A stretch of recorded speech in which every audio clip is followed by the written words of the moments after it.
Allora, cominciamo questo seminario. Il professor Steven Feld, che è qui con noi, abbiamo il piacere di avere qui con noi, credo abbia, soprattutto per chi ha seguito i miei corsi, bisogno di poche presentazioni.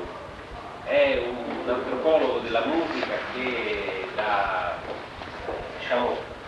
più di 20 anni, quasi 30 anni, è sulla breccia degli argomenti di frontiera, diciamo così, dell'etnomusicologia internazionale. È un grande esperto della musica della Papua Nuova Guinea. Il suo lavoro forse più importante, più conosciuto è il libro Sound and Sentiment, appunto, che mette in relazione il sistema sociale e culturale dei Kaluli, dei Bosavi della Papua Nuova Guinea con l'ambiente circostante.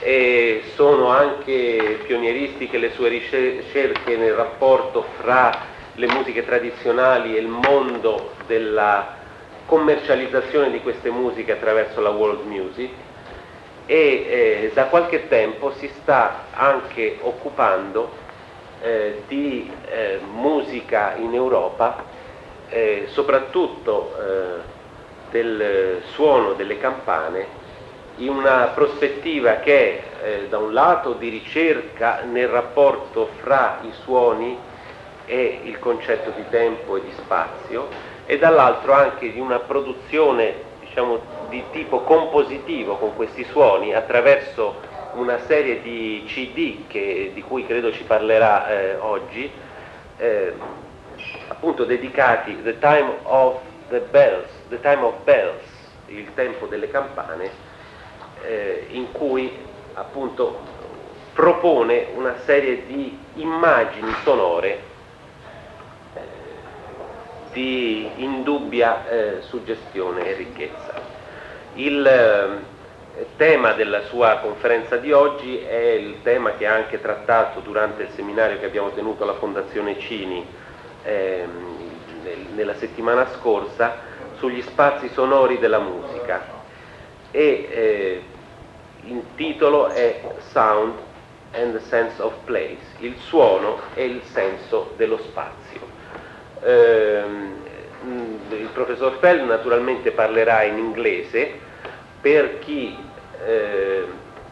vuole una traduzione, credo che ce ne sia bisogno, cercherò di essere il più sintetico possibile, di tradurre, diciamo, senza togliere lo spazio al suo discorso, cioè togliendo il minimo possibile di spazio al suo discorso.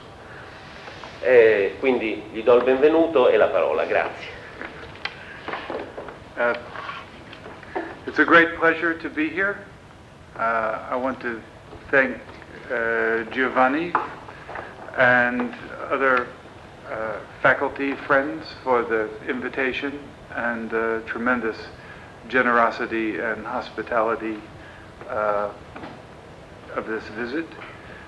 It's really also a great pleasure for me to come to a university where at the very front it says no a la guerra, and I want to express my solidarity with those who everywhere believe that there should be no exchange of blood for oil. But I won't speak of politics today. I'm going to speak about this research that has captivated me for 30 years now in the field of anthropology of sound. It's an attempt to bring together aspects of the sonic history of people and place, themes that are in many ways ethnographic and anthropological, with themes that are also musical. I was a musician, well, I still am a musician, who became an anthropologist.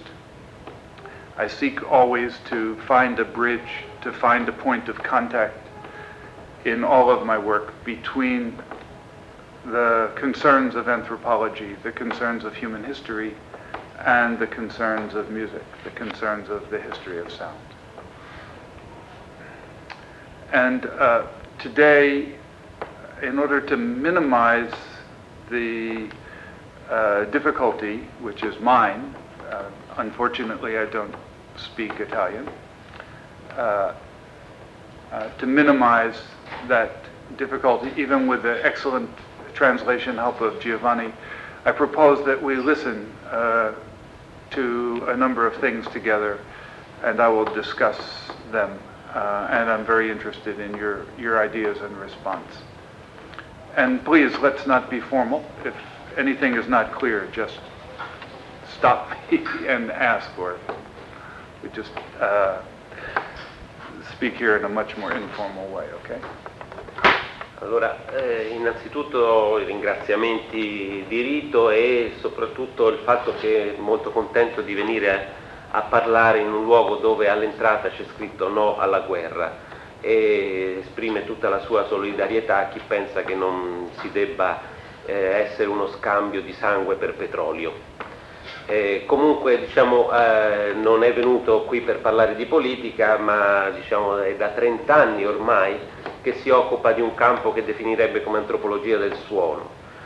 In realtà quello che lui cerca di studiare sono, diciamo così, le storie sonore sia della gente che dei luoghi, in un campo che combina antropologia e musica.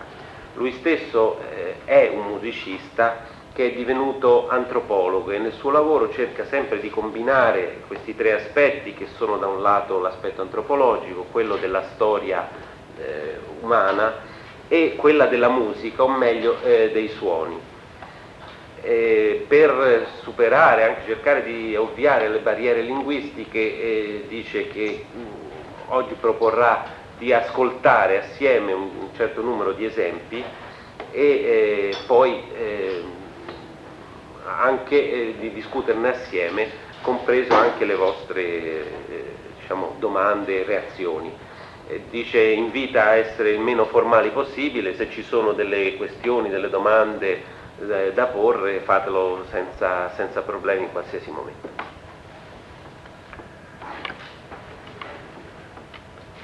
In the 1970s, I began to study in the rainforest in Papua New Guinea.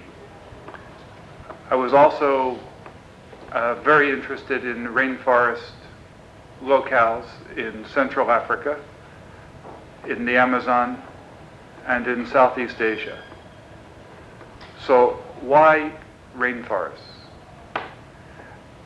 For many years, people have made the observation that the inhabitants of rainforests develop tremendous ability, tremendous acuity in sound.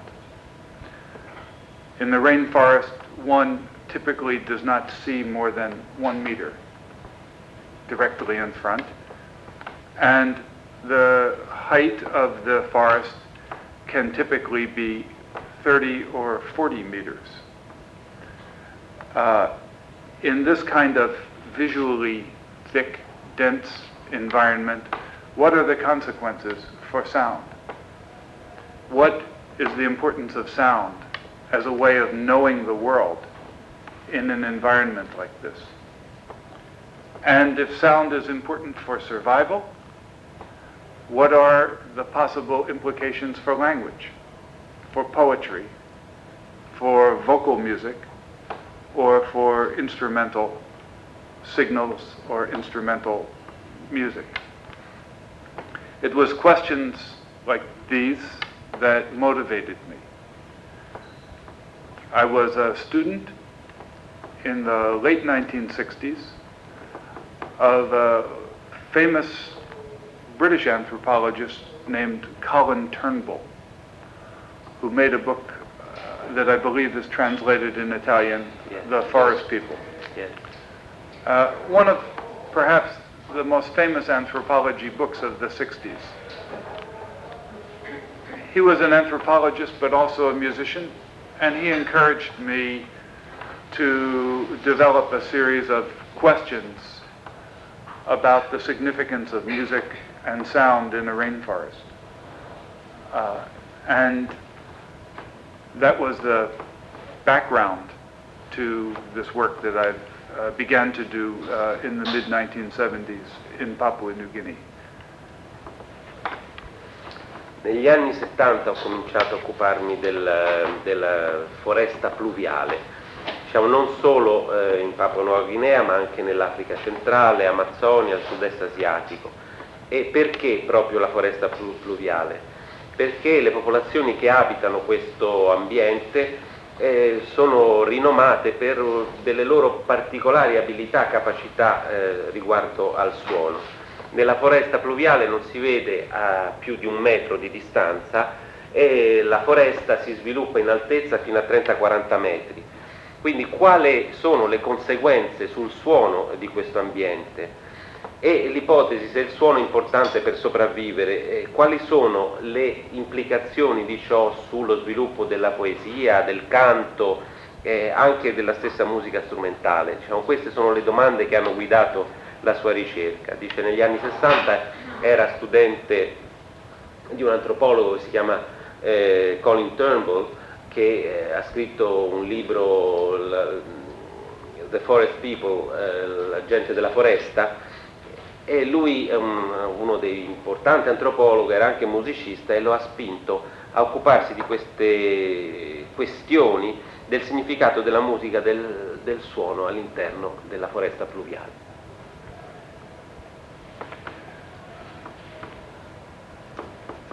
So my research has gone in many directions. Some of this work is more technical about the ecology of the forest itself. I've studied, for example, the species of birds and the kinds of geographical and physical formations, the number of kinds of sound-making insects in the forest. I've studied the migration patterns. I've studied the seasonal cycle.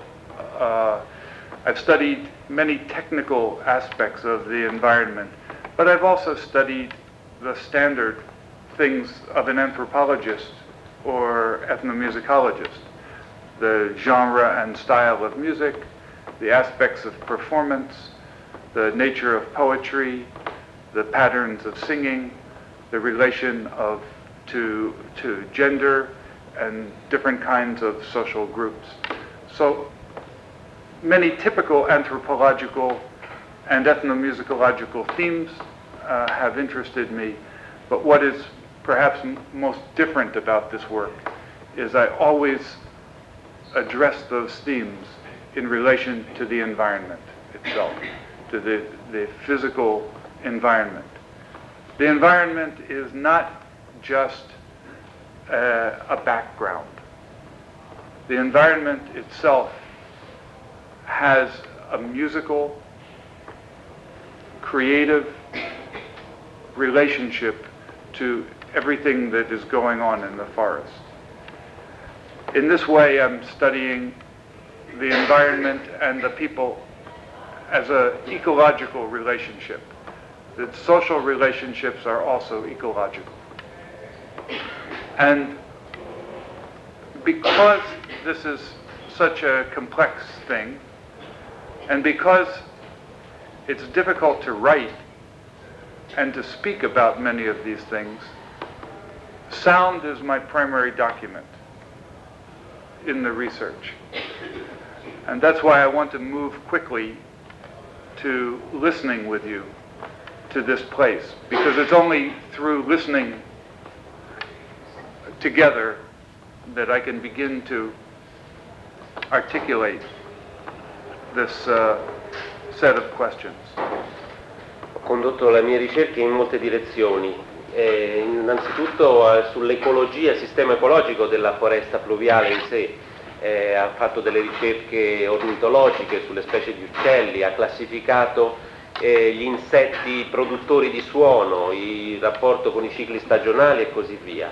Ha anche studiato una serie di questioni standard che si rifanno all'antropologia, come lo studio dei vari generi musicali e sonori, il rapporto canto e poesia, la relazione fra il sesso, i gruppi sociali e certi repertori musicali. Ma tutto questo, la peculiarità del suo approccio, è nel rapporto che tutto questo studio ha sempre avuto con l'ambiente, che l'ambiente non è solo uno sfondo, un background, ma intrattiene un rapporto creativo, musicale con tutto ciò che gli è intorno, una relazione a livello sia ecologico che sociale fra le persone e l'ambiente. E per parlare di questo è molto difficile scriverne, e per questo ha sempre considerato il suono come il suo documento, la sua fonte primaria, e infatti anche oggi, per poterne parlare insieme, vorrebbe passare rapidamente all'ascolto, ascoltare insieme per poter discuterne. So I want to now move to listening with you to the forest and listening to the sound of the environment before people wake up and then after people wake up in the morning. And you'll hear that the kind of document that I'm presenting is not a typical anthropological or ethnographic or ethnomusicological document, but it's also a kind of composition. I listen to and record the sounds of the forest all during the day in every season, and then I put these together to make a kind of musical composition. This is the method that's called soundscape. It was introduced in the 1970s by a Canadian composer named Murray Schafer. It has other origins, but Murray Schafer was the first to use this word soundscape, and his book called The Tuning of the World, I believe, is in Italian as Il paesaggio sonoro. Paesaggio sonoro, yeah. And so the idea of the acoustic landscape or sonic landscape or soundscape was that the world can be listened to as a kind of musical composition, that music should not be kept apart from the ambient sound of the world, but all of their relations should be understood as an ecology. And so the term introduced with this is acoustic ecology for this kind of documentation. And they had a project in Canada, the World Soundscape Project, to promote this kind of bringing together of environmental scientists and composers, radio sound artists, and ethnographers or anthropologists.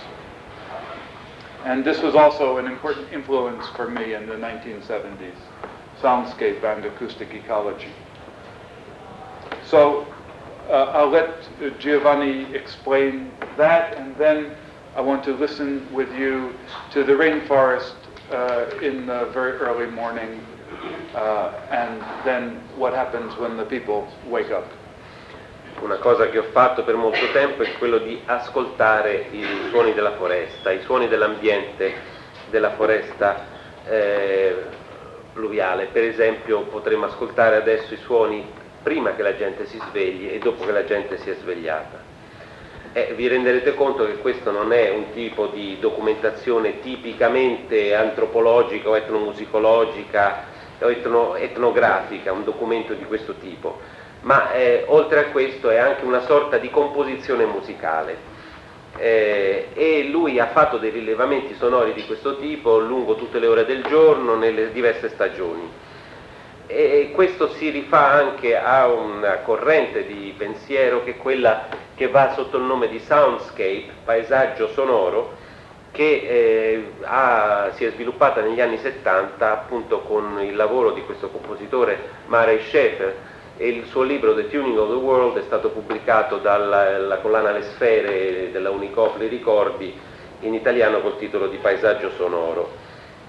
L'idea alla base di questo progetto, che è un progetto poi ha visto impegnati un sacco di scienziati dell'ambiente, compositori, produttori radiofonici e anche etnomusicologi, etnologi, è che il mondo possa essere ascoltato come una composizione musicale, e da qui il termine acoustic ecology, ecologia acustica, e che la sfera del musicale non debba per forza essere separata dal paesaggio sonoro che la circonda.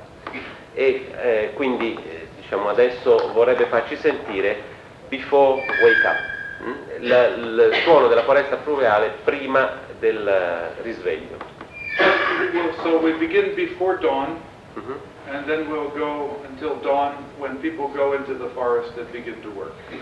Comincia prima dell'alba e poi gradualmente l'alba arriverà e arriverà il momento in cui la gente comincia ad andare nella foresta a lavorare. Scusa, quello che ascoltiamo è un documento in tempo reale o è una giustapposizione di diversi frammenti? Sotto c'è il tempo reale e quello che ascoltiamo noi. Yes, the question is it in real time or Yes, is it or compressed? compressed or cut. Yeah. Different fragments or Yes. only? This part will be in real time. I've worked with both. In tempo reale.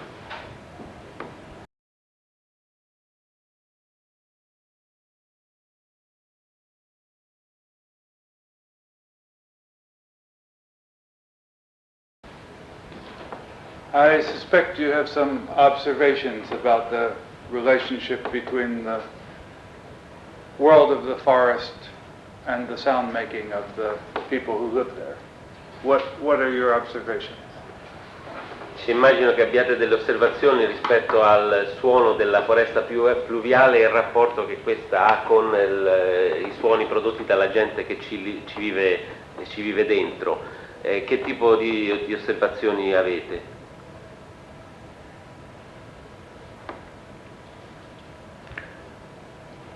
For example, oh yes, please. No, non la sua traduzione. Cioè, quando cantavano che era un uccello che si sovrapponeva, non era qualcuno che fischiava, era un uccello. Is wondering whether in the part where ladies were singing, whether there was some man whistling or was it a bird?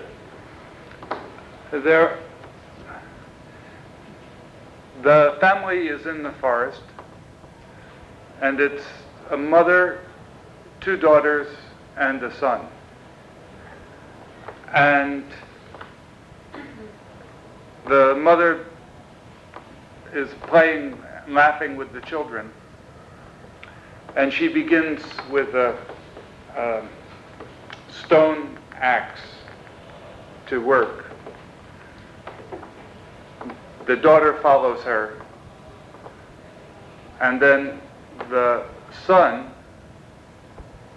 hearing the song she's singing, which is about a bird, begins to whistle Imitate the bird. the bird that she's singing about, but it's also one of the birds that they heard walking with me to that place where they were going to work. Allora erano una mamma, 2 figlie e un figlio.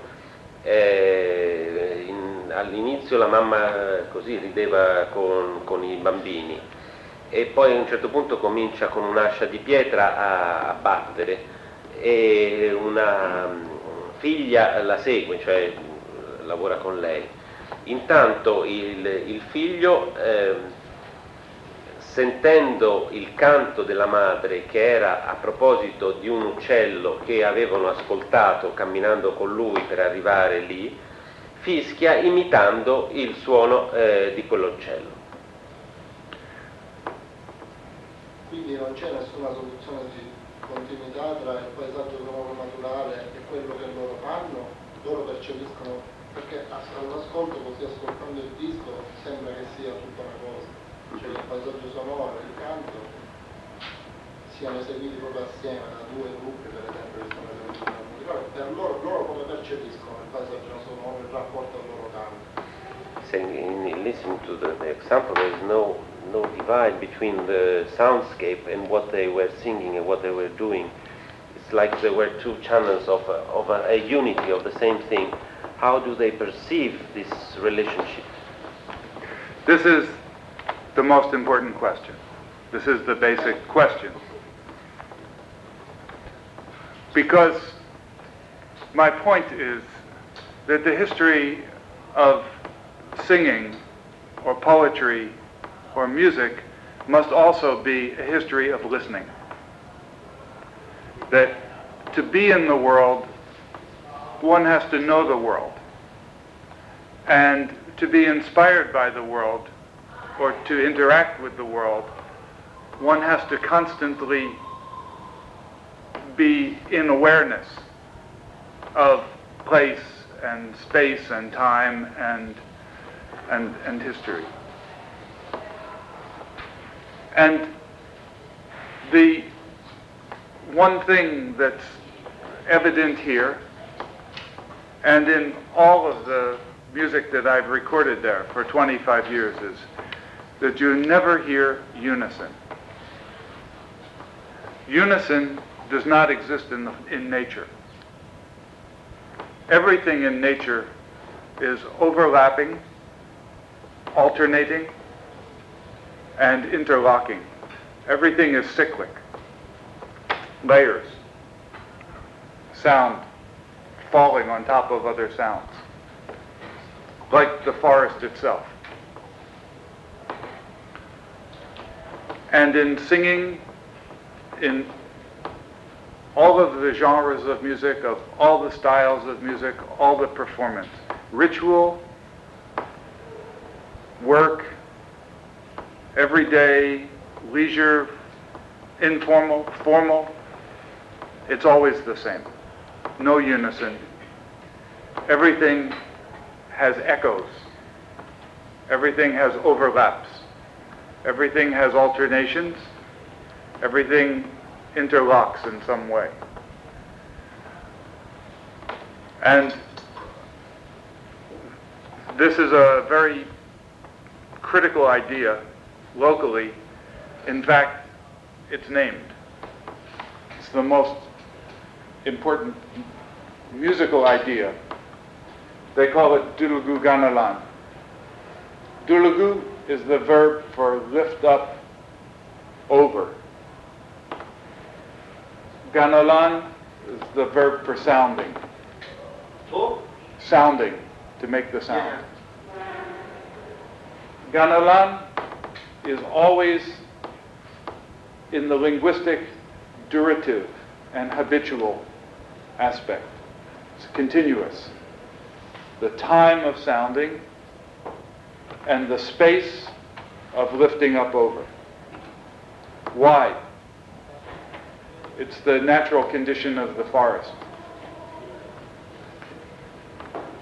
You confuse the height of the sound and the depth of the sound. But they have the concept of silence. Of Silence. yes, but not of unison. But not? Of unison.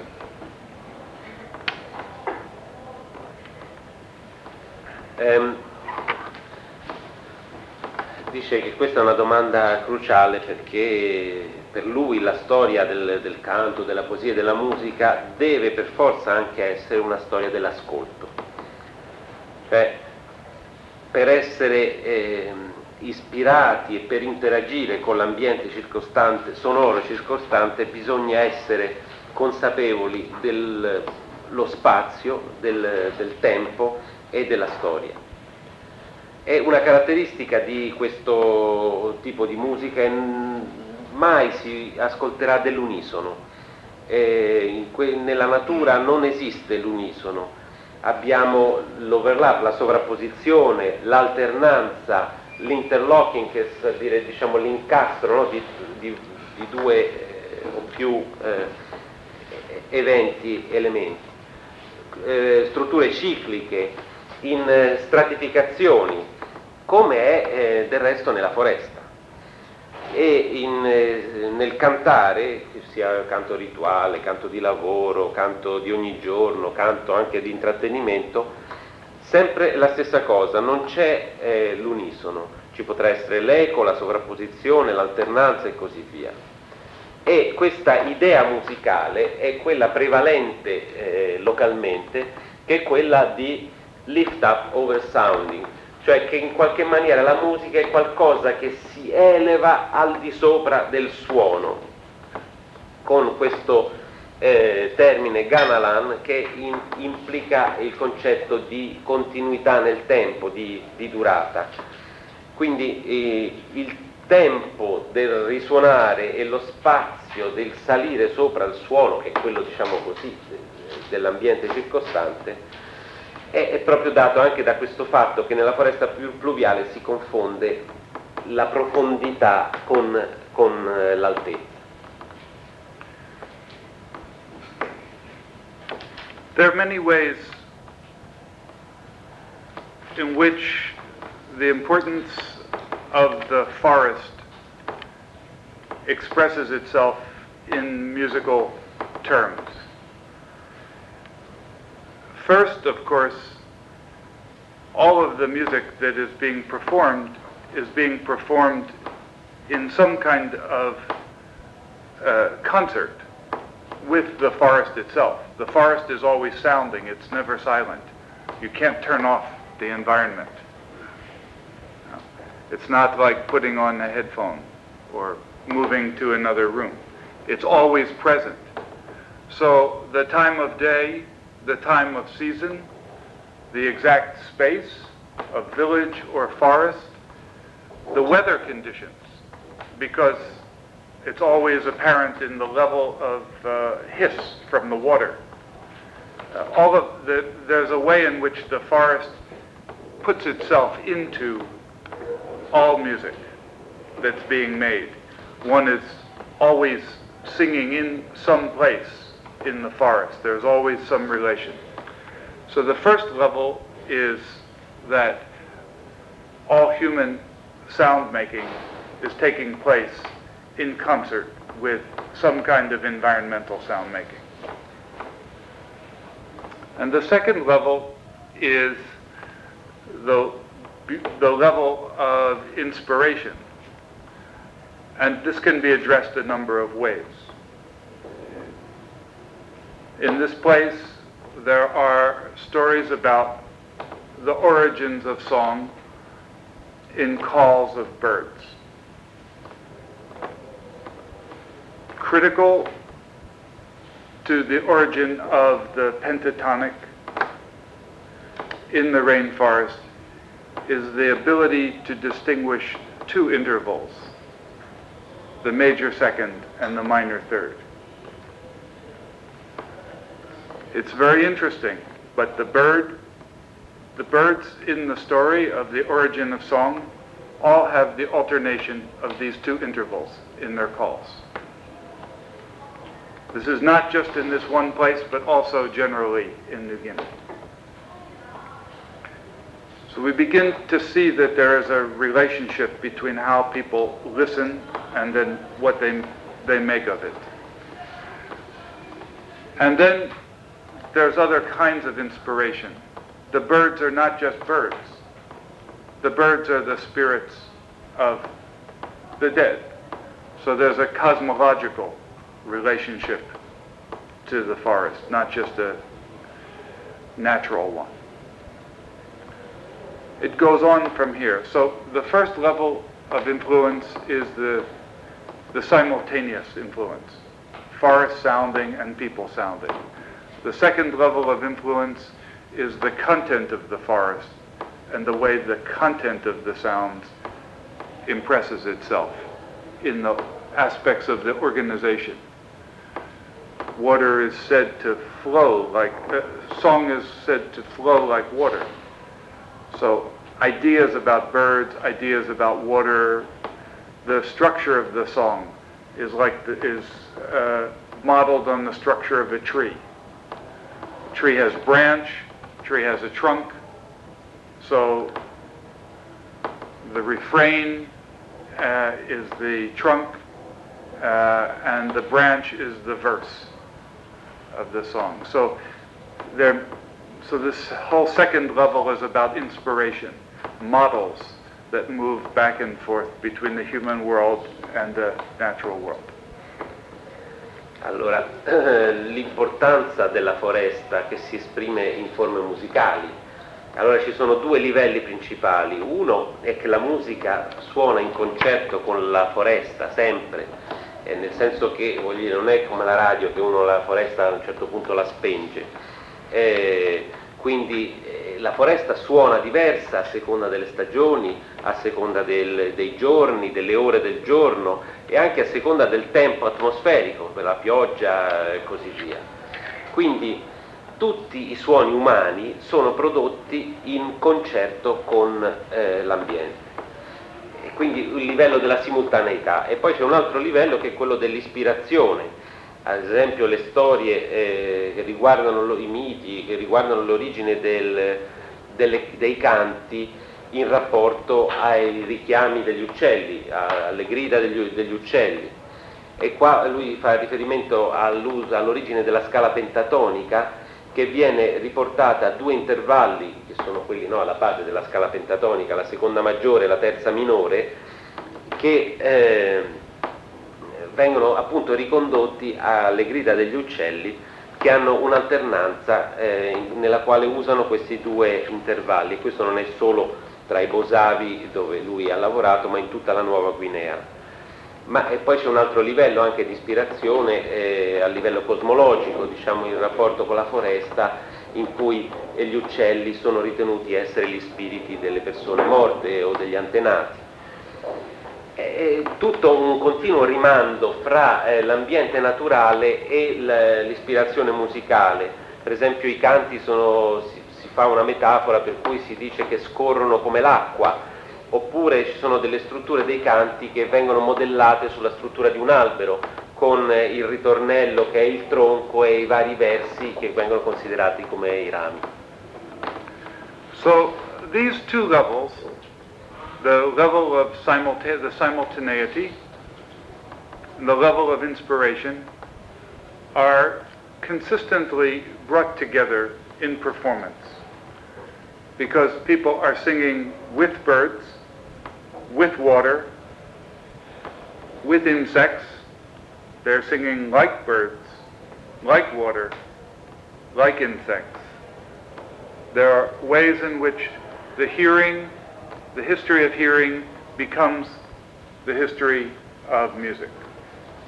Those are the first two levels. The third level, again, presents us a synthesis. That is the poetic level. What are people singing? What are these words? In fact, the words are like an encyclopedia of the forest. For example,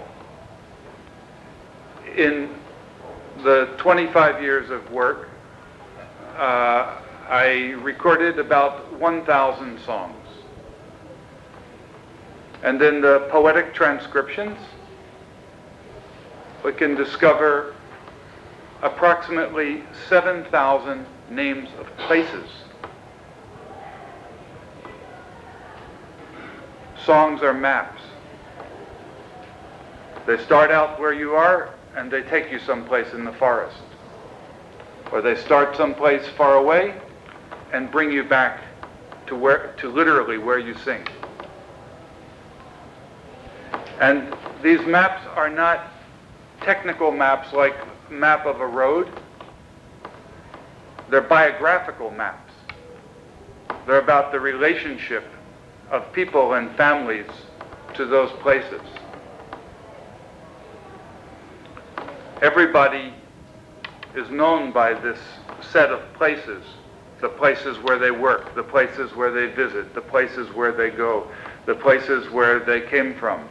This is all coordinates the politics, the economy, the society in many ways with the land. People are always moving in the forest. Some songs have very minuscule maps where you're talking about many places quite close together. Some songs, the maps go far away. But there is one curious thing always about the map, the poetic map. And that is, it's not on the land that you walk. The map goes through the water. Why does the map go through the water? Because the birds travel in the waterways. The birds travel over the songs are all from the point of view of birds moving through the forest in the sky, not from the point of view of people walking the forest on the land. So cosmology, geography, biography, history, poetry are all condensed. They're all together. This is why I say it becomes like the poetry is like an encyclopedia of the forest. All the trees are named. All the animals and birds are named. All of the physical features of the forest are named. The songs are an intimate encyclopedia, an intimate biographical encyclopedic knowledge of the forest. Il terzo livello che un po' mette insieme gli altri due è quello del livello poetico. I testi dei canti sono una sorta di enciclopedia della foresta. In 25 anni lui ha raccolto circa 1 migliaio di canti e nella trascrizione dei testi verbali di questi canti ha individuato 7.000 nomi di luoghi. I canti sono vere e proprie mappe che magari portano da un luogo lontano fino a casa o il contrario. Sono mappe però non geografiche nel senso che lo intendiamo noi, ma mappe biografiche di rapporti fra gente e luoghi specifici, i luoghi dove una certa famiglia, una certa persona lavora, da dove viene, dove sta andando. Ci sono dei canti che hanno delle micromappe che riguardano un ambiente molto stretto o invece altre che riguardano degli ambienti molto estesi.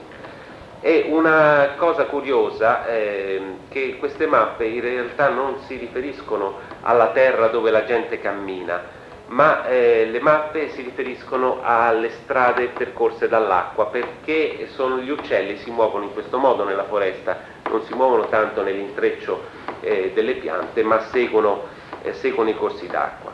Quindi nei testi dei canti, cosmologia, geografia, biografia, storia, tutte si ritrovano insieme attraverso la poesia. Tutti gli alberi sono nominati, tutti gli uccelli, tutte le caratteristiche fisiche della foresta si ritrovano nei testi dei canti. Proprio per questo si può dire che i canti siano una sorta di enciclopedia. So, studying some kind of world like this,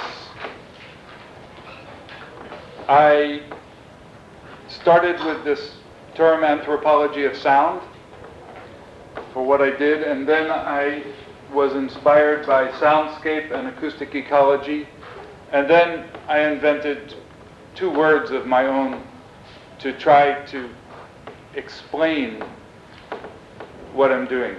The first word has its origin as a gift and as also a bit of a joke. The gift is that Murray Schafer, the composer, the guy who first invented the name soundscape, likes to make new words. It's one of his games. It's one of his favorite activities. For his 60th birthday, we had a conference in his honor with him, and a number of us made words, or made songs from new words. We were playing with words to give something to Murray. The word that I gave him was eco-musicology. It's a subversion of the English word ethnomusicology. From ethno, I replaced ethno with echo. Musicology, I replaced with muse-ecology. So echo, a echoing, reverberant relationship between people and the environment. Muse, inspiration. Ecology, systematic relationship. So this word was both a joke and it was my gift to Murray. And now it's become the name for for my work. Nello studiare questo tipo di mondo, prima usavo la denominazione di antropologia del suono, poi sono venuto incontro a questo termine di Murray Schafer, soundscapes, paesaggi sonori, e poi è venuto quest'altro termine che è nato un po' come uno scherzo, un po' come un dono a Murray Schafer in occasione di una conferenza che i suoi, diciamo, allievi e amici hanno organizzato per il 60° compleanno. E allora è venuto fuori questo termine che è un po' una sovversione, un ribaltamento del termine etnomusicologia,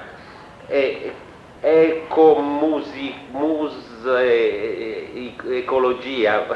Adesso anche la traduzione in italiano complica ancora di più, però in realtà questo termine di eco in un certo senso dà l'idea di questa relazione riverberante fra l'ambiente e l'uomo. Da musa, no? dà l'idea di questa ispirazione che l'ambiente dà alla produzione del suono, e la sistematicità della ecology. Però appunto, se sentite come in inglese, ecomusicology in realtà ha molto di più questo senso ambiguo di quello che assume in italiano. Then I made a more serious word, more serious because I really believe that what I've learned most from all of this research is that there's a strong philosophical implication of this kind of approach. And so I began to call this kind of research acoustemology. It comes from acoustics and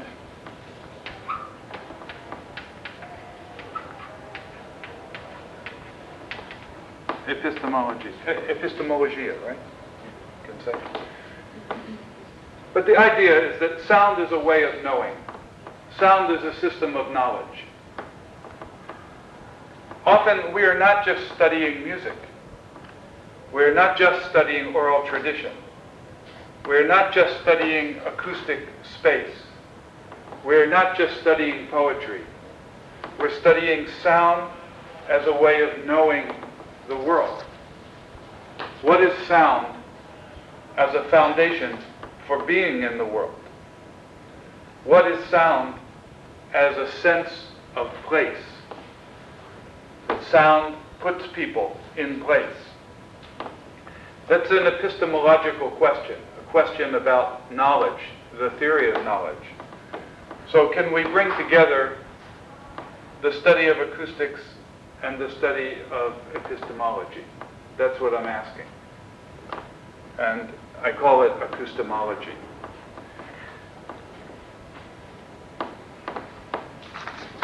ma diciamo dopo questo primo termine più scherzoso ne ho poi coniato un altro che descrive quello che diciamo sto cercando di fare, con delle forti implicazioni anche di tipo filosofico. Questo acoustemology che combina i due termini di acustica e epistemologia.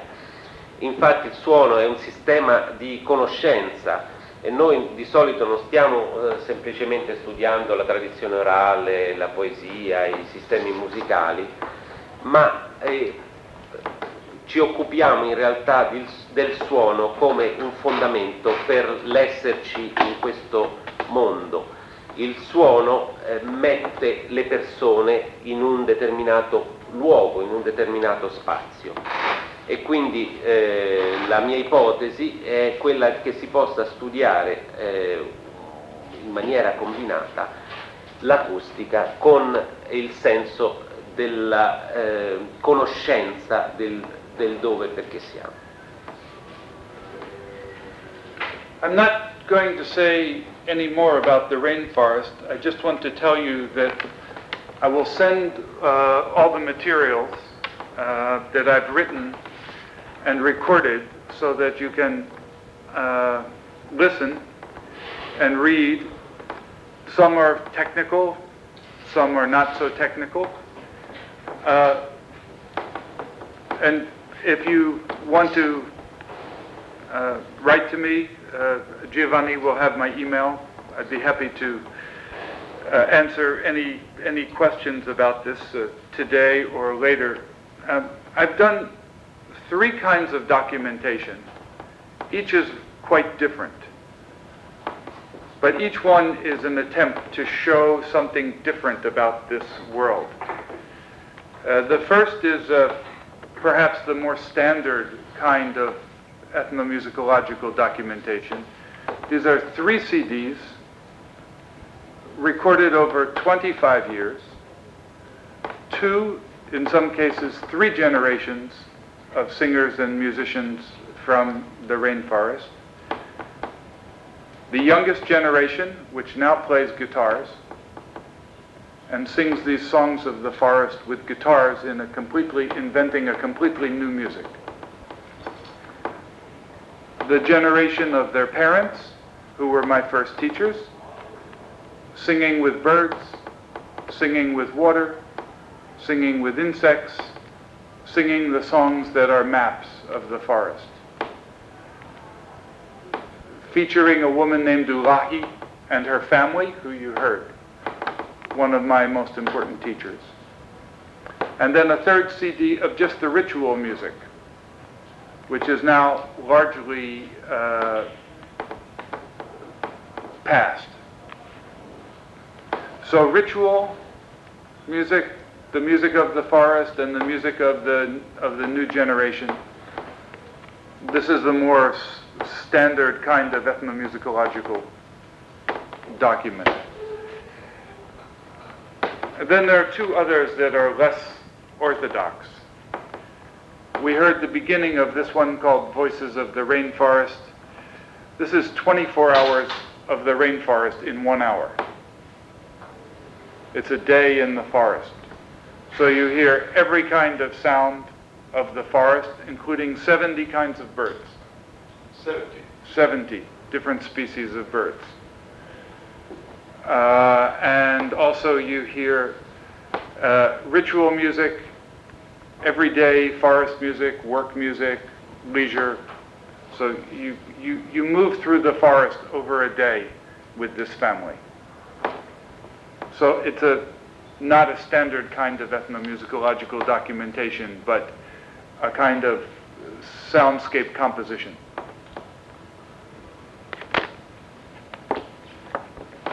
And then on this one, there are no people,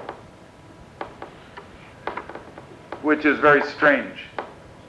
But many people requested just to hear the forest. The sound of the forest in the morning, in the afternoon, and in the night, from the perspective of walking at the edge. And to begin the recording, a bird and this is in the record books. This is the longest bird call that's ever been recorded anywhere in the world. A continuous musical solo by one bird of 14.5 minutes, improvising on one theme. 200 musical phrases. Quite a remarkable bird, found in Papua New Guinea only, but also in Australia. A relative is in Australia. So these are the three kinds of documents I've made, and I'll send a copy for your library. You can listen. Dice ora non parlerà più della foresta fluviale, però vuole dire che ci sono 3 prodotti, diciamo, discografici che lui ha creato e che ci manderà per la nostra biblioteca, quindi saranno a disposizione di tutti, anche se voi gli volete fare delle domande, lascerà la sua email. Uno di questi prodotti è quello forse più standard, no, per un etnomusicologo. Sono 3 CD in cui vengono documentate 2-3 generazioni di musica dei Bosavi. Il primo è un disco della generazione dei giovani che hanno inventato una musica completamente nuova attraverso la chitarra. Nel secondo CD invece ci sono i genitori che appunto cantano con gli uccelli, con l'acqua, con gli insetti, cantano mappe del mondo. E il terzo CD è quello della musica rituale ormai quasi scomparsa. Il secondo prodotto è meno ortodosso, sono diciamo 24 ore della foresta pluviale condensate, raggruppate in un'ora. In questo disco potremo sentire 70 tipi diversi di uccelli, ma anche la musica rituale, la musica di ogni giorno. In realtà è il giorno passato assieme a una famiglia all'interno della foresta. Il terzo è forse quello più strano, non ci sono persone, ma in realtà molta gente ha richiesto, no, di sentire il suono della foresta fluviale. E quindi diciamo è anche qua dei paesaggi sonori registrati camminando sul bordo della foresta fluviale, e c'è anche una cosa che sta nel Guinness dei primati, che è la più lunga canto di uccelli che dura, mai registrato, che dura 14 minuti e mezzo, in cui su un tema musicale un uccello esegue più di 200 frasi musicali. Quindi ecco, questi sono i 3 prodotti che lui ha, sonori, che ha creato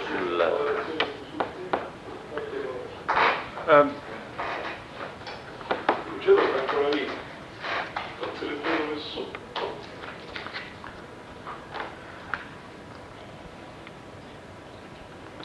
After 25 years of listening to the rainforest, returning there 10 times to do this research, I've started to listen to Europe. And I'm struck by a resemblance, a sonic resemblance. And the resemblance that strikes me is that bells are instrumental in making space and time in European history, the same way that birds have been instrumental in making time and space in the rainforest. If in the rainforest we can think of birds as a technology for making space and time, what can we say about bells in European history? And is it possible through the sounds of bells to begin to ask some questions about the acoustomology of Europe? And is it possible to think about sonic spaces of European history in some interesting ways by taking a point on the outside, not starting with music or poetry or landscape, but starting with bells? What unique or interesting questions come from listening to bells. So I've been listening in Italy, in France, in Finland, and in Greece. And the first results of this research are 2 CDs. One about bells and festivals, shepherds and bagpipes in Greek Macedonia, the northern part of Greece. And then one, a CD called The Time of Bells. And so now I want to move to an example of something which perhaps in some ways will be much more familiar than the rainforest, but I think it raises just as many provocative questions, and I think many of the questions might also be new. Dopo essermi occupato per tanti anni della foresta pluviale, ho cominciato ad ascoltare l'Europa e sono stato colpito da una somiglianza a livello sonico, diciamo così, o sonoro, cioè che le campane possono essere utilizzate per definire uno spazio e un tempo in Europa, così come gli uccelli lo sono nella foresta pluviale. Così come gli uccelli sono una sorta di strumento, di una tecnologia per creare uno spazio e un tempo, così si possono considerare le campane in Europa. E quindi attraverso le campane, che forse un aspetto, diciamo, che si potrebbe ritenere marginale rispetto, no, alla musica e alla poesia, ho cominciato a pormi delle domande a proposito dell'acustemologia dell'Europa. Quali sono le questioni, le domande che emergono dall'ascolto delle campane?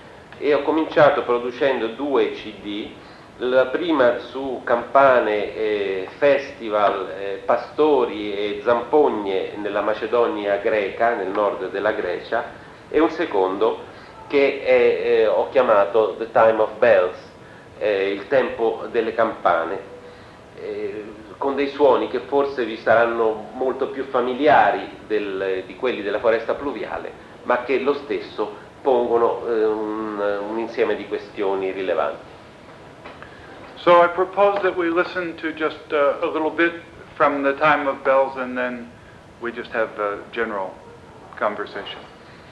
Propone di ascoltare un piccolo esempio da The Time of Bells e poi possiamo avere una discussione comune.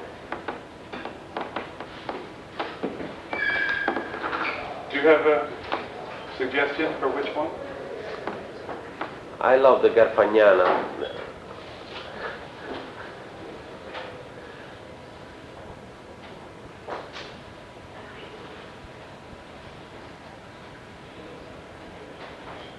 Gragnana.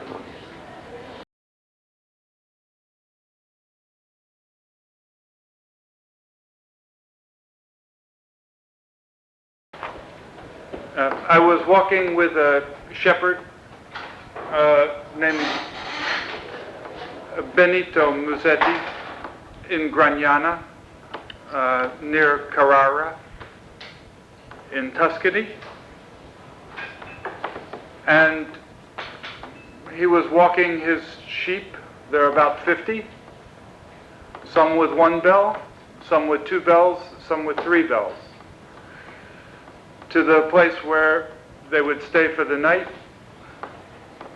And 1 kilometer in the distance, the bell of the church began to ring for a woman's funeral. So now we have many kinds of space and time ringing through bells. We have the space and time of a person's life. We have the space and time of the village and the periphery. We have the space and time of transhumance. We have the space and time of a day a particular point in the day of the animals and the shepherd, the point when they're coming to the village and the animals will be milked. So this was for me, also because of this was very difficult to record, much more difficult in the rainforest because the dog wanted to kill me for being so close to the animals. It's not so easy when the dog wants to kill you. I didn't have that problem in the rainforest. Yeah, it was a big one. So, okay, so I'm interested in your observations, but this gives you some idea of the kinds of things I'm trying to listen to in Europe. Places where bells tell stories about ways that time and space, history, and sonic ways of knowing the world are brought together. Some of these are about bells and music, some of them are about bells and animals, some of them are about bells and particular architectural or other kinds of places with churches, or some of them are about festivals and parades and processions. There are many different ways that this is happening, but this gives you one example from Italy, so you can hear that the approach is not so exotic once it's brought into... Well. Yeah, okay. Era un pastore, Benito Musetti, a Gragnana, un posto vicino Carrara, portava 50 pecore, le stava riportando, come si chiama, allo stazzo, insomma al posto dove si dorme, dove dormono la notte, qualche pecora con una campana, qualcuna con 2, qualcuna con 3. A 1 chilometro di distanza si è sentita la campana della chiesa suonare a morto per la morte di una... Ma io questo non credo, cioè ogni animale aveva più di una campana? Sì. Attaccate quindi con un collare di cuoio, sì. appese... Says each animal had more than one bell with a leather strap. Yes. Most have 2 or 3, some have 1. All different sizes. Collare come si dice? Collar, Yeah. yes. Is it wooden or Leather. Leather or string. Because we are in Sicily is wooden. Wooden. So it's impossible to have more than one bell. Okay. In Greece, they used the double cup, Yeah. or even 3, Yeah. one inside the other. In some places, But yes. Yeah. The collar. collar is only one. Yeah. Because I think even there is a wooden collar. Yes. Yes, in some place. Yeah. Why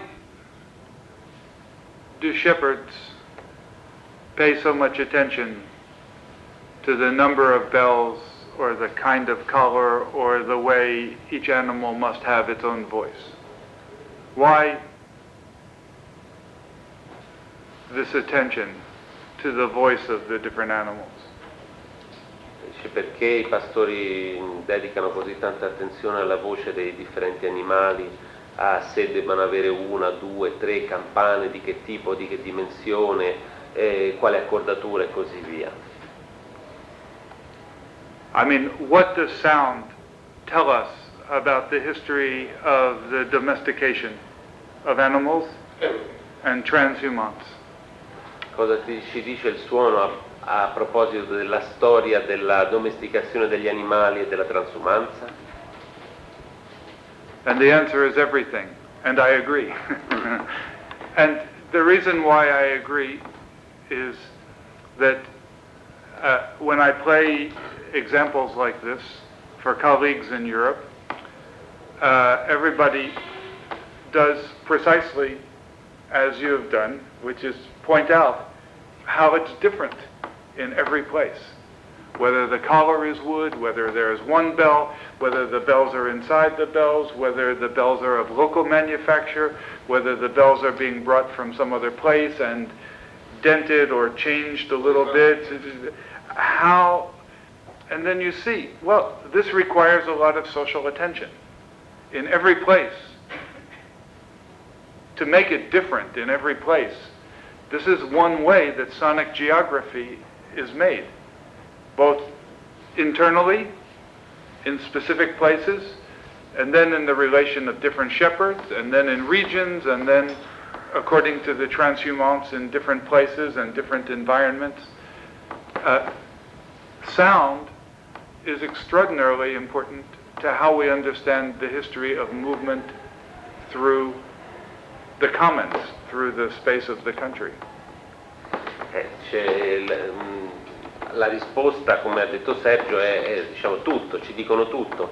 Dice lui è d'accordo perché diciamo, nel presentare questi esempi in Europa le risposte che ottiene sono sempre di questo tipo, in cui si definisce la differenza fra se c'è una doppia campana, se c'è il collare di legno, se c'è il collare di cuoio, se ce n'è una, se c'è un'altra, come sono accordate, il che è un indizio che ciascuna area sociale, culturale, geografica, storica definisce un proprio suono delle campane e che quindi diciamo, da qua diciamo, l'importanza delle campane nel ricostruire una storia culturale e geografica dello spazio e del tempo in Europa. Proprio questa estrema attenzione è rivelatrice dell'importanza.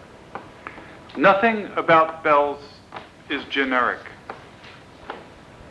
I mean, it's not like a hamburger at McDonald's. Bells are telling local and regional histories because of the effort that is made to make them unique to different flocks, to different places, and to different times. And in this way, the relationship of bells and places is very much like birds and places. They constitute an ecological relationship with space and region and people and time.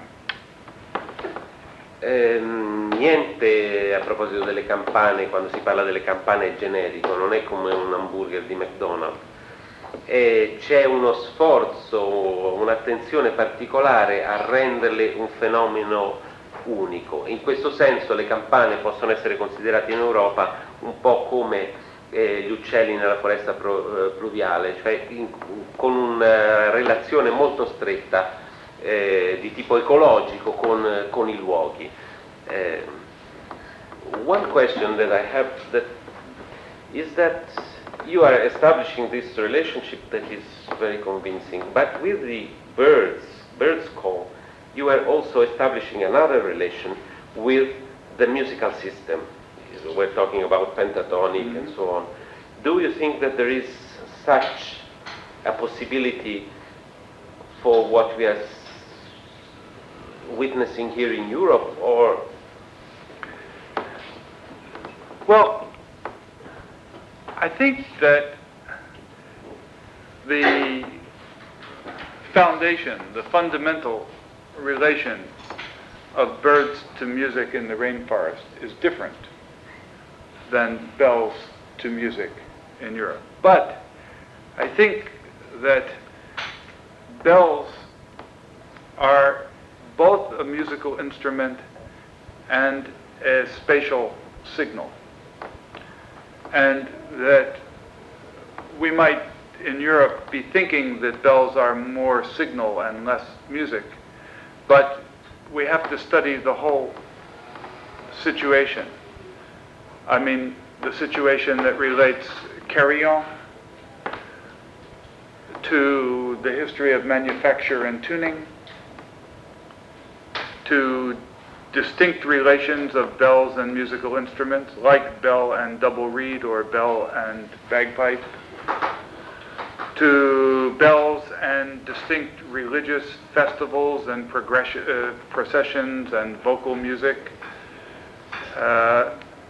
And it's to local experts working in these different things that we have to look. I have not looked at that level yet.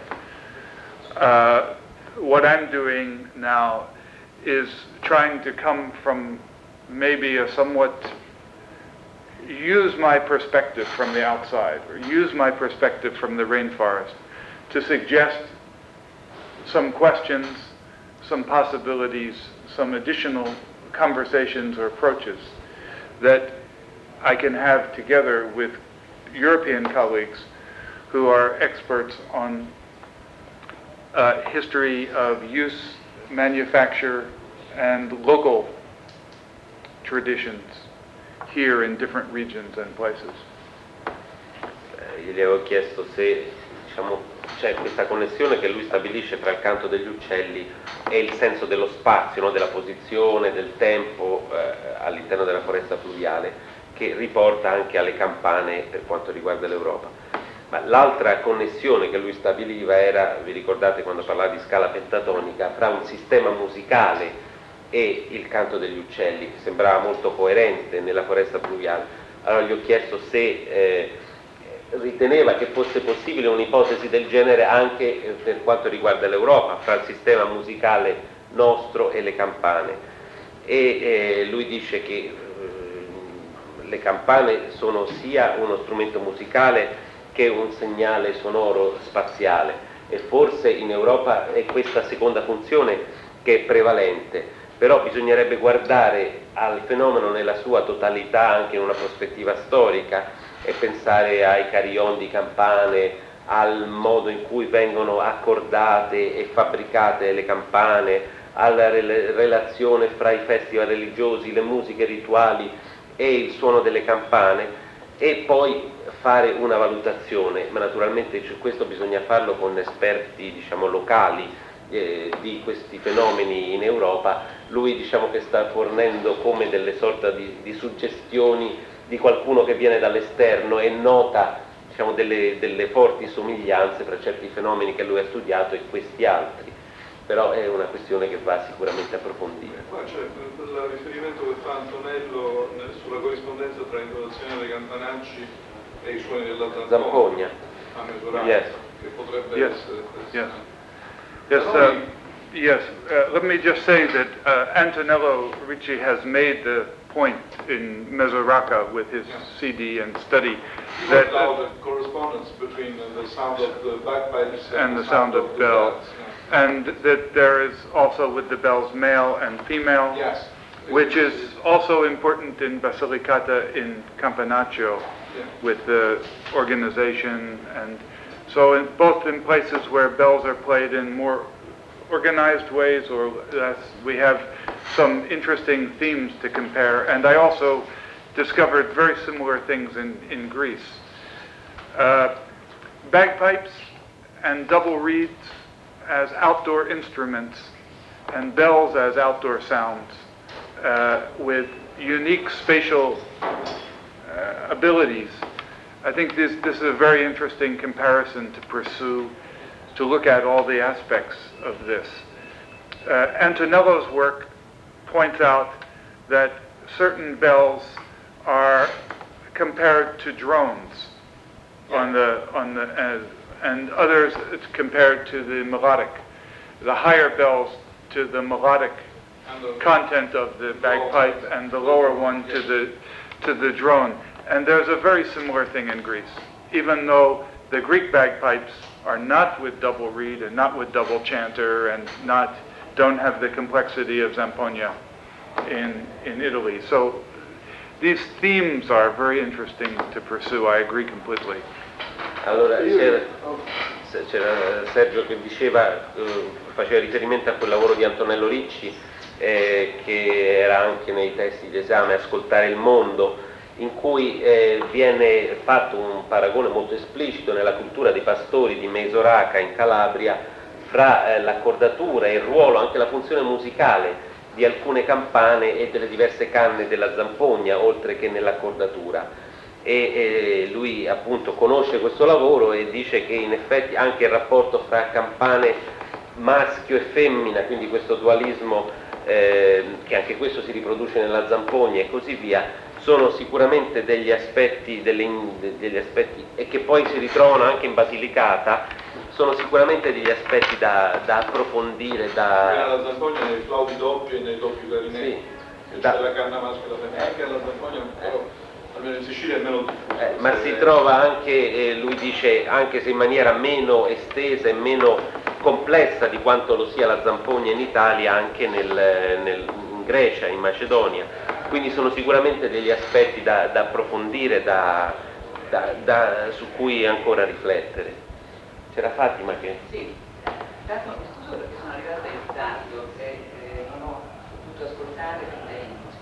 Ho una curiosità, una domanda da porre. Che tipo di rapporto intrattengono i suoni rituali, credo, nelle ricerche per le meglio, se è possibile porre una qualche correlazione fra le costanti sonore, no, del rito, a livello del canto, ed eventualmente costanti di emissione, chiamiamola vocale, tra virgolette, degli uccelli. Cioè se in qualche modo i suoni rituali possano recepire e quindi poi rielaborare all'interno del contesto rituale stesso, con significati ovviamente legati poi al contesto rituale, certe costanti. Ma forse Forse, vuol dire, cioè, le funzioni di allontanamento e di avvicinamento? no, non voglio la risposta, cioè vorrei sapere se è possibile individuare nel paesaggio sonoro rituale qualcosa che sia la ricezione, no, di costanti sonore a livello del canto degli uccelli e in che modo eventualmente questo venga rielaborato a livello simbolico. Questa è la mia domanda. The question is if in the rainforest one can detect in ritual music certain constant features that can be linked to the bird calls, and in which ways they are taken by the people in the rites and reenacted and rethought in relation to the bird.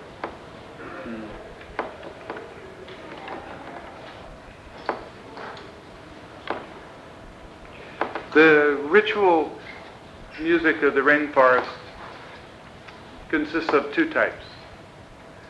And the first type is men performing songs that make people cry. And the second type is women performing funerary lamentation.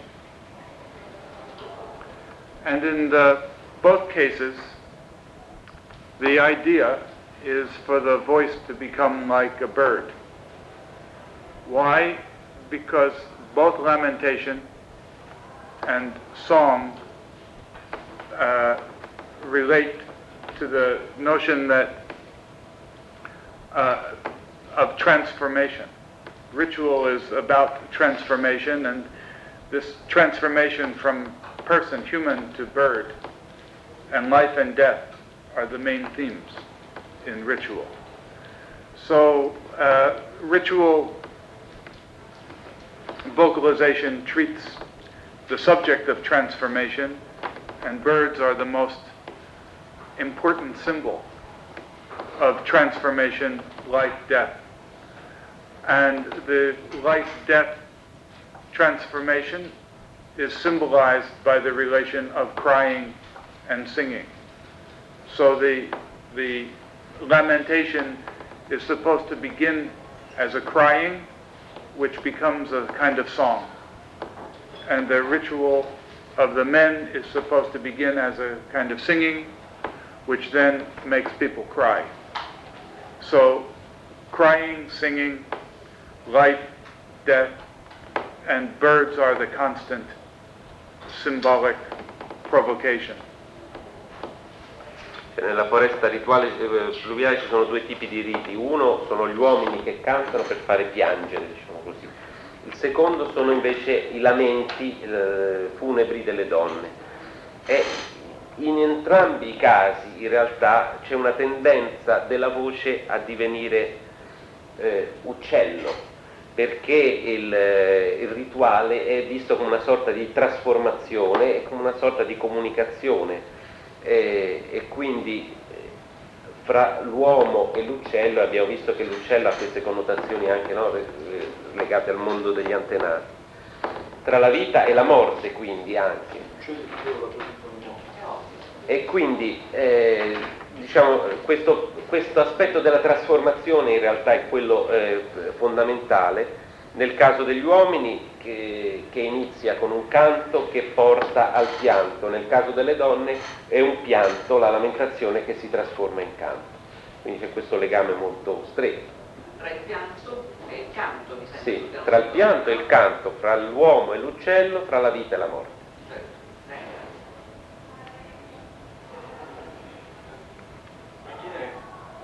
Sposto il discorso da un versante psicologico, sono meno etnologico, ma sempre antropologia.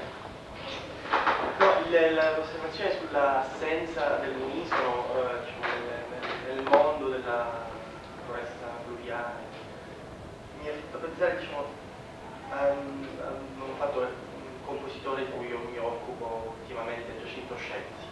Scoperto, cioè, ha fatto vedere come l'unisono in realtà non è unisono, ma è ricchezza infinita. Cioè, la tensione viene proprio dal lavoro su un singolo suono, e lavorando poi anche con variazioni microtonali e così via. Cioè, è un modo in realtà questo per introdurre, diciamo, il problema del rapporto tra uomo e natura, diciamo, nel mondo occidentale.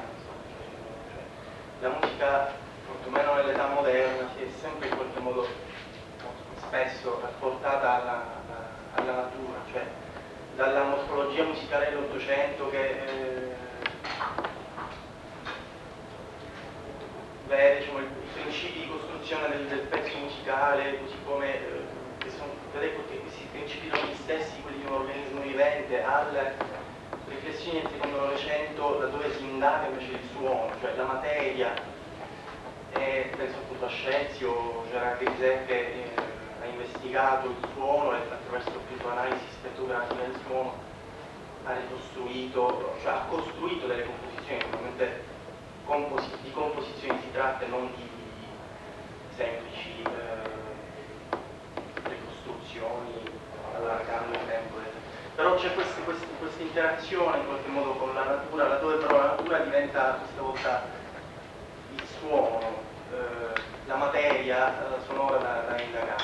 Però vorrei chiedere al professore se in qualche modo si è posto il problema di indagare anche questo aspetto, questo altro possibile aspetto di un probabile rapporto, diciamo, con la natura. From the fact that you said that there is no unison in the rainforest, and he's making a relationship with the study, the research that he's doing for his doctorate on Giacinto Scelsi, this composer that you might have heard of, in which the unison is used just to demonstrate that in reality there is no unison in music, through all kinds of strategies to plasmate this unison in different ways. And this relationship between the human and nature has been central in the reflection starting from the 19th century music, on the level of form that is somehow related to a living organism. But especially in the 20th century, on focusing on sound, Scelsi, Gerard Griset, some French composer, this way of interacting with the nature, and he was wondering if you have thought about this kind of relationship also in Yes, thank you. These are all really great points and quite interesting to me. I've thought that for composers and for listeners, maybe the most stimulating and important sounds always are the ones that contain within them the seed of their own contradiction or opposition. So, for example, in the rainforest, birds can relate to everything about the beauty and power of life, and at the same time, the profound sadness of loss and death. And bells, of course, on the one hand, can relate to everything about authority and power, and on the other hand, to noise and the resistance of power. I mean, why do we have bells in ritual and religious functions, but at the same time they're very important, say, in carnival or in forms of turning over the social order? So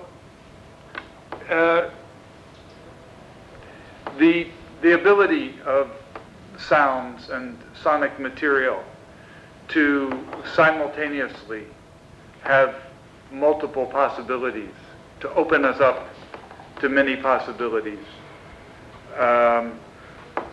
Bells and birds are sources that both, seem to be utilized in this kind of way. And I think this is also very true of the material, the acoustic material that composers work with, and the acoustic imagination of many modernist and 20th century composers who are interested in being provocative and showing how things that sound familiar can then open us up to a new way of listening so that they become unfamiliar or strange. And that I think this is an important sensibility of composers, obviously. And I think composers in the rainforest are attracted to attracted to birds, and just like composers in Europe have been attracted to bells. Dice una domanda anche questa molto importante.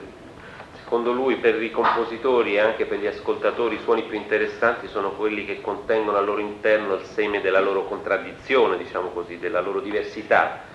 E fa il caso dei suoni della foresta pluviale, che allo stesso tempo contengono la gioia per la vita e allo stesso la tristezza per la perdita e per la morte. E lo stesso con le campane, i suoni delle campane, che da un lato rinviano a un concetto di autorità, di potere, no? Anche della liturgia, e dall'altro invece con il rumore alla resistenza, in qualche modo, al potere. E la ricchezza anche nella musica e l'abilità dei materiali sonori di aprirsi a molte possibilità. E questo è quello che è stato fatto con i materiali acustici e con l'immaginazione da tanti compositori del XX secolo, che sono allo stesso tempo dei provocatori e cercano delle vie per dimostrare come dei suoni che sono familiari alle volte possono diventare invece completamente lontani. I compositori nella foresta pluviale sono attratti dalle campane, faccio lo stesso errore, sono attratti dagli uccelli, così come in Europa i compositori sono attratti dalle campane.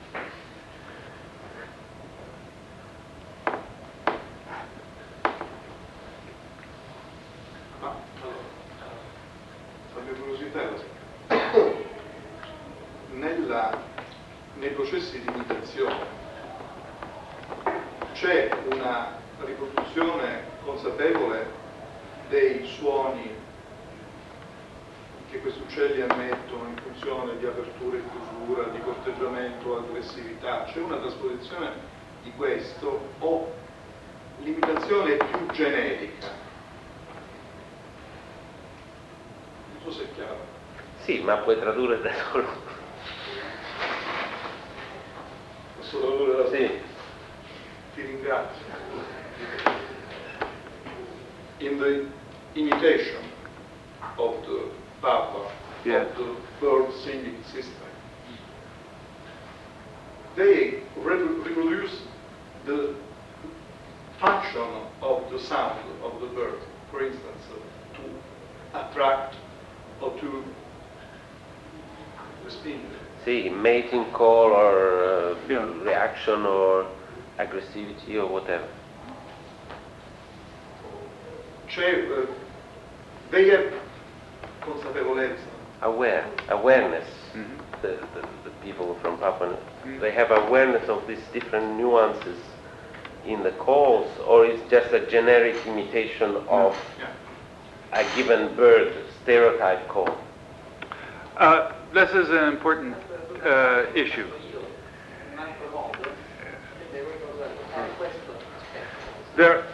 Birds have more than one call, of course, and also during the course of their life, from the time they're very young to the time they're older, because of the change in territory, there's changes in the call. And some of the calls are more for specific functions related to space, maintenance of territory, mating, and aspects of the life cycle. And some of the calls are more related to migration cycles and things like that. Among And people know. Among the most knowledgeable hunters and people of the forest, of course, a lot of these many differences are known. But for some people, the knowledge is more generic. So the knowledge is stratified. But this leads to the most important point that you raise. Why is it in this society that the people who know the most about birds are also the best composers? Why is it that the people who are the best natural historians also have the deepest knowledge of music, the deepest attraction to music? And I think that this is because to compose music in the forest is itself understood as a kind of ecological relationship with the sounds of the world. For instance, in the funeral lament of the women, they transpose exactly which kind of bird singing. Yes. There is exactly Yes. a form that they catch. There is in the crying, there is a symbolization of the descending call of a fruit dove. Fruit dove, it's a kind of small bird, Colombo della frutta. yeah, with a falsetto, descending falsetto, which uses the intervals of the descending major second and minor third. And the bird makes the sound in different ways, but it is always symbolized by humans as hee, hee. And which is the function for the bird? And that sound for the bird is about placement. That bird is only making that sound in place, not movement, not moving. And that is heard in the forest. You can hear that bird on my recording.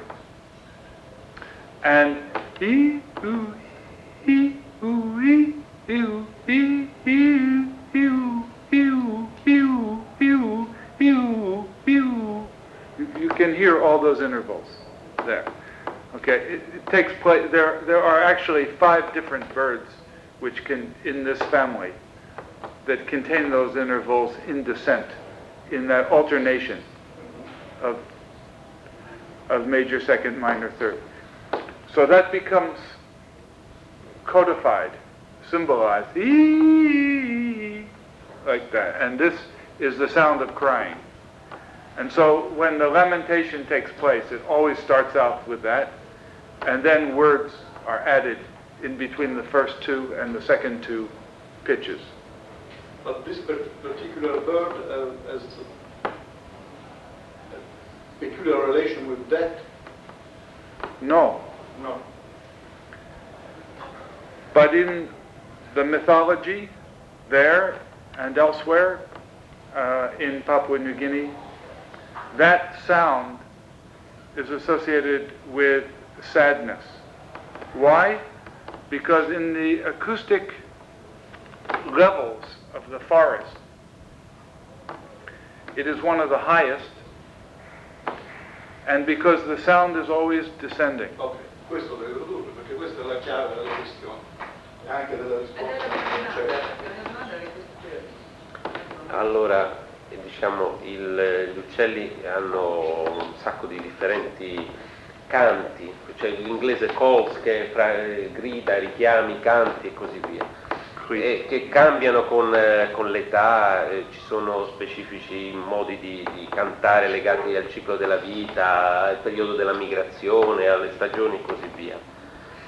Naturalmente coloro che sono i cacciatori più esperti sono quelli che conoscono meglio questi canti. Le persone che non sono cacciatori magari hanno una conoscenza molto più generica. La cosa interessante e curiosa è che perché le persone che conoscono meglio i canti degli uccelli, perché sono i cacciatori, sono anche i migliori compositori, è perché comporre musica nella foresta va inteso come una relazione di tipo ecologico con il suono del mondo e quindi con il canto degli uccelli. E poi Sergio chiedeva, ma diciamo per esempio le donne nel momento in cui lamentano, quale tipo di uccello imitano o a quale tipo di uccello si riferiscono? E appunto la risposta è un uccello, un certo tipo di colomba, di un piccolo uccello che fa un grido discendente, che non ha nessuna relazione con il pianto, diciamo così. È semplicemente un grido che lui fa nel momento in cui si installa in un luogo, quindi diciamo un canto di posizionamento. Però c'è un altro livello, appunto un livello simbolico, per cui per i bosavi questo tipo di richiamo, questo tipo di canto è un canto che evoca la tristezza. E perché? Perché si colloca all'interno del suono della foresta a un livello acustico fra i più acuti e perché ha un profilo, diciamo, intonativo discendente. Ora ci siamo, questa è una risposta alla domanda che avevo posto. Se esistevano comunque dei suoni che possano essere recepiti e ricaricati di senso all'interno poi del comportamento musicale, quindi canoro, del popolo che sto studiando, però a partire appunto dall'ambiente, proprio perché c'è questo continuo feedback. What was the cultural process of taking certain sonic patterns in the birds and confer to them a meaning that has some, what was Yes. clear. This is very difficult to answer because this is an oral tradition. We do not have historical texts, and how this particular idea evolved over 40,000 years of continuous inhabitation in this place, we don't know. I can only tell what I know from the mythologies and cosmologies of the region. And what we see in those mythologies and cosmologies is a particular kind of set of associations with the highest sounds, the most falsetto, the most continuous descending patterns and temporal elongation of intervals, and also an association with birds of migration, birds that are not making these sounds all the time. And there is not a strict pantheon of, or hierarchy of which sounds are the saddest or which sounds are the happiest or something like that. There are only tendencies. So this is not given in a strictly systematic way. This connection between sounds, birds, and emotions. Questo rapporto fra suoni, uccelli ed emozioni, diciamo, è una questione molto difficile a cui rispondere, perché si tratta più che altro di tendenze più che di corrispondenze biunivoche.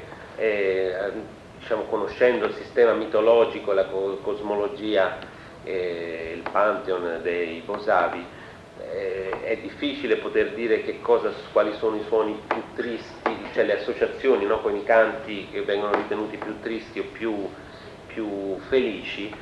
Certo, si possono trovare delle corrispondenze, per esempio i suoni più acuti in registro di falsetto, con profilo intonativo discendente, con maggiore durata, legati ad uccelli che migrano, che quindi non sono sempre lì, hanno appunto queste connotazioni maggiori di tristezza, ma diciamo non sono delle corrispondenze così dirette, così bionivoche. Però il fatto della migrazione è significativo, perché c'è un'opposizione tra presenza e sparizione, yes, che in qualche modo riproduce il ciclo vitale. The fact of the migration is symptomatic because of the present and absence that somehow reproduces the cycle of life.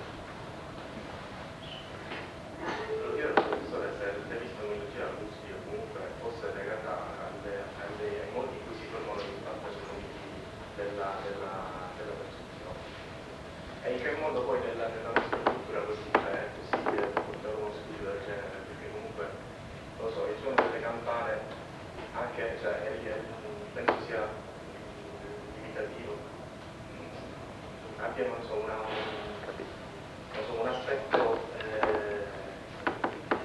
cognitivo limitante, è l'esempio che fa anche la ricerca nella cultura del mondo, in cui cognitivamente il suono delle campane potrebbe essere una delimitazione territoriale.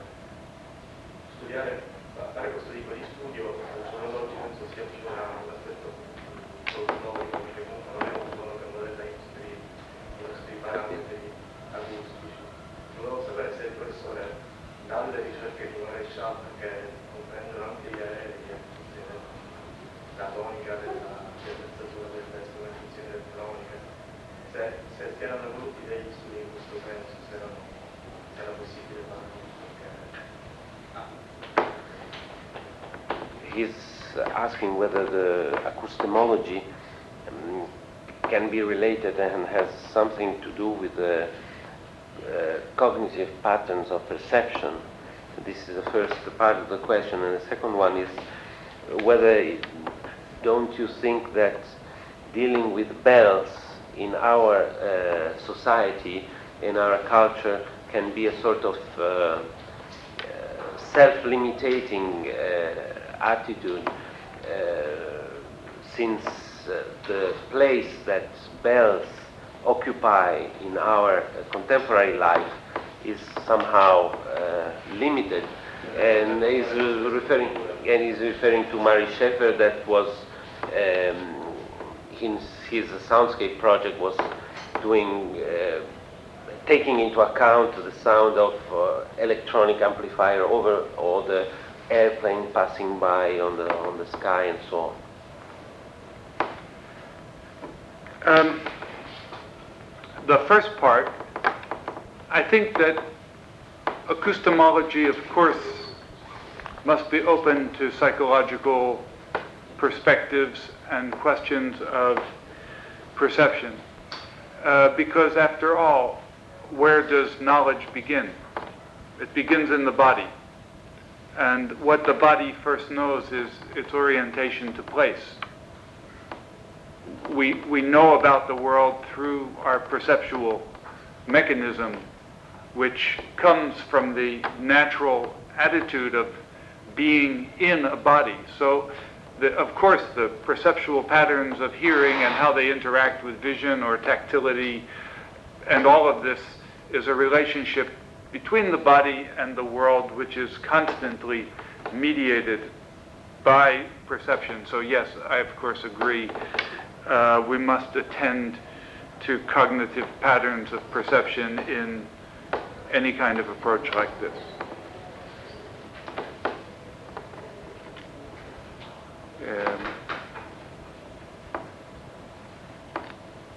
So for the second part of the question about the limitation of bells and the possible minor or small place they have, I would only say that we should not just think about bells as the specific things that are ringing. Bells, of course, are very related to sirens. They're very related to many kinds of sound signals. The history of the mechanization of time, the mechanical chime and its relationship to the development of the technology of the clock, all of these, there are electrical and mechanical and electronic aspects of this same process. So I'm trying to ask questions about space and time through bells, but of course one of the paths that this goes with is the path of the mechanization of time, the control of time by electrical, magnetic, electronic instruments, and the different ideas of loudness, of sound and power, of sound and space, they all go together. So bells are just a convenient starting place because of the history and the distribution of varieties and the way they take me into questions of people and place, people and technology, people and animals, etc.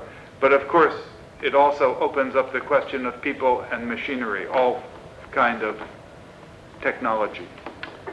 But the sound is also so beautiful. Yes, well, like birds, bells also captivate people for specific acoustic reasons. And this is, I think, important. If they were not so interesting to humans, we wouldn't have invented so many different things to do with them, so many different ways to pay attention to them. So I'm simply paying attention to what human history has invented. Allora, dice che innanzitutto è molto d'accordo sul fatto che i pattern cognitivi della percezione siano centrali in questa prospettiva, perché la conoscenza inizia dal corpo e dal suo orientamento nello spazio, in questo modo che noi conosciamo in un'interazione fra gli aspetti visivi, auditivi e così via. Quindi questo senz'altro è un aspetto importante. Riguardo alla limitazione delle campane e del ruolo minore che occupano nella nostra vita, dice le campane sono degli oggetti specifici che suonano, ma voglio dire, così come le sirene o tanti altri segnali che sono derivati dalla meccanizzazione del tempo, segnali elettrici, elettronici, che sono aspetti di uno stesso processo di meccanizzazione del tempo.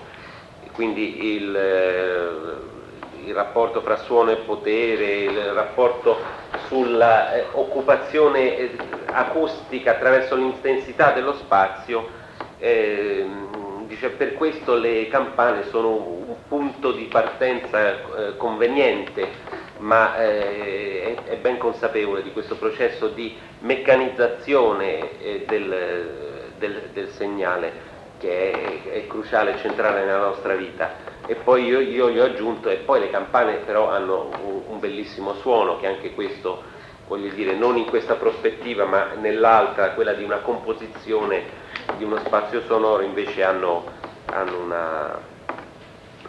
E lui dice sì, certo, perché se non ci fossero delle ragioni anche acustiche specifiche per cui le campane rivestono un determinato interesse, non sarebbero diventate così popolari o diciamo così importanti.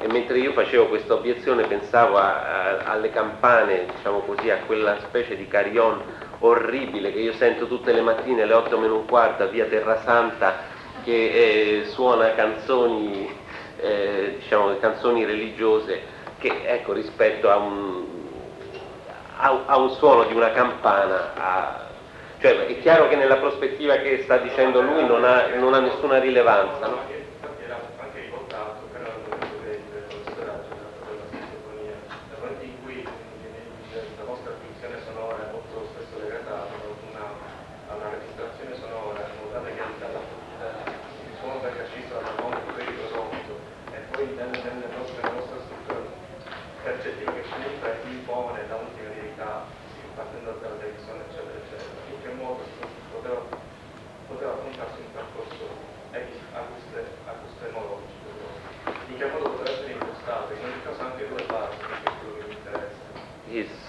He was adding another concept that is schizophrenia, I mean, that you have introduced in the sort of multimediality, our world of media.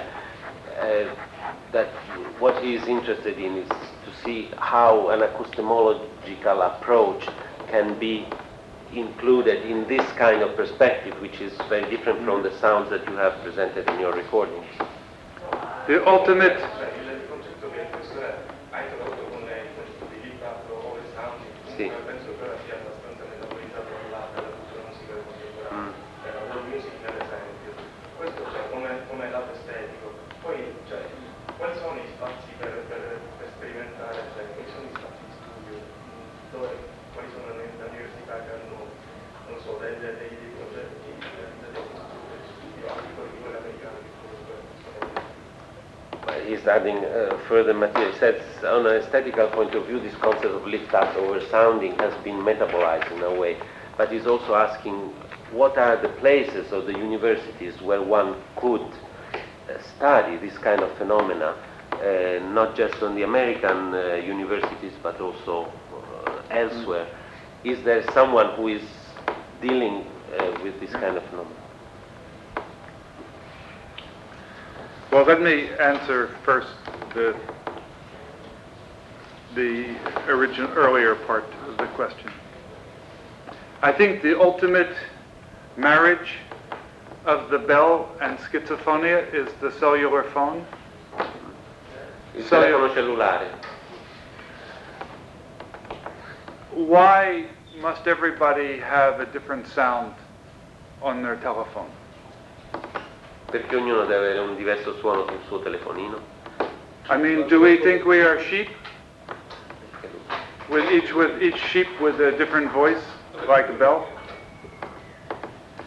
And I think that the cellular phone brings together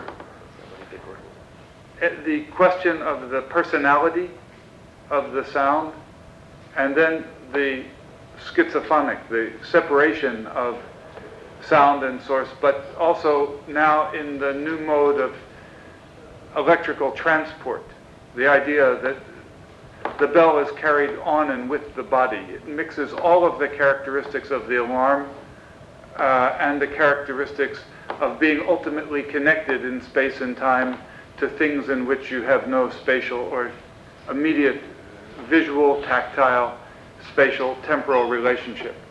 So the question of the idea of every person becoming a musical bell signal extension of every other. I mean, the way that the cellular phone announces and inscribes the social relation of virtuality, inscribes virtuality as the new sonic space of, and the cellular phone is also itself a kind of acoustomological table of contents. I mean, you have the voices and sounds and the access to all this virtual world here in the hand, so it becomes part of the body.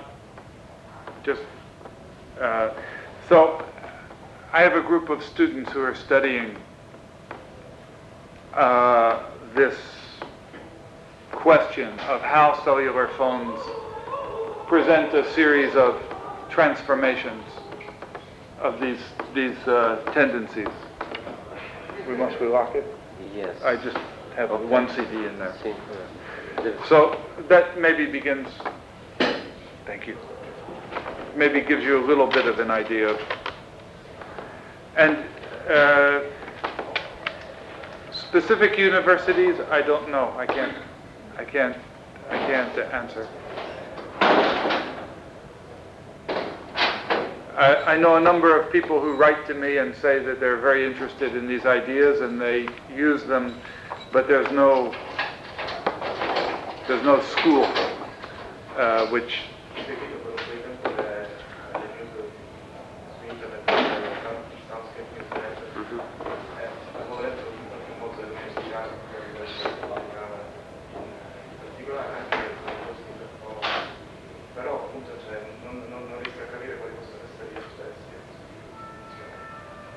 He said he was had subscribed the Soundscape newsletter, and he was seeing some references to some American universities or Japanese universities, but he's wondering how to get access to those institutions and whether you know or are aware about them. I can check for you and give you some names, but the website of the World Federation of Acoustic Ecology, which is connected to the Soundscape newsletter, that they have links on their website to the universities and to researchers who have groups of students who are doing this. And in Europe, to the best of my knowledge, the most well-funded, very organized and systematic group of researchers is in Finland, based in Helsinki, Tampere, and Turku. They're spread out in the 3 universities, but are led by Helmi Järvi-Luoma, a Finnish soundscape researcher. Bene, io credo che possiamo a questo punto ringraziare Steven Feld per questa stimolantissima conferenza. La sua email, he wants your email. No problem. E mentre lui scrive, ringraziarlo perché ci ha dato una prospettiva della ricerca di antropologia musicale o antropologia del suono che è ricchissima e anche forse inaspettata, no? Rispetto a quanto uno pensa siano tradizionalmente i compiti e gli ambiti dell'etnomusicologia, ma che è di una ricchezza straordinaria. Quindi probabilmente da domani possiamo lavorare all'acustemologia della Sicilia. Quindi grazie mille. Grazie Giovanni.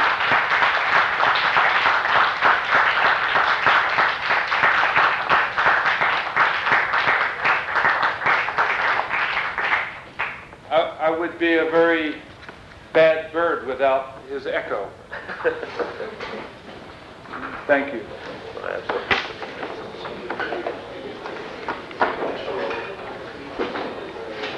Dunque, scusate, seminaristi,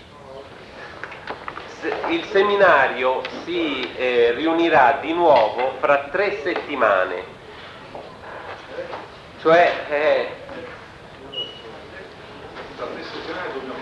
tra 3 settimane, 17, bravo. 17, martedì 17 parleremo della catalogazione e della classificazione dei documenti sonori in archivi. Naturalmente questo non vuol dire che il martedì rimane come un punto di incontro, quindi diciamo ci vediamo il martedì, però l'incontro formale ufficiale del seminario è invece fra 3 settimane. Il ricevimento di oggi è spostato a domani pomeriggio, per chi ancora non lo sapesse.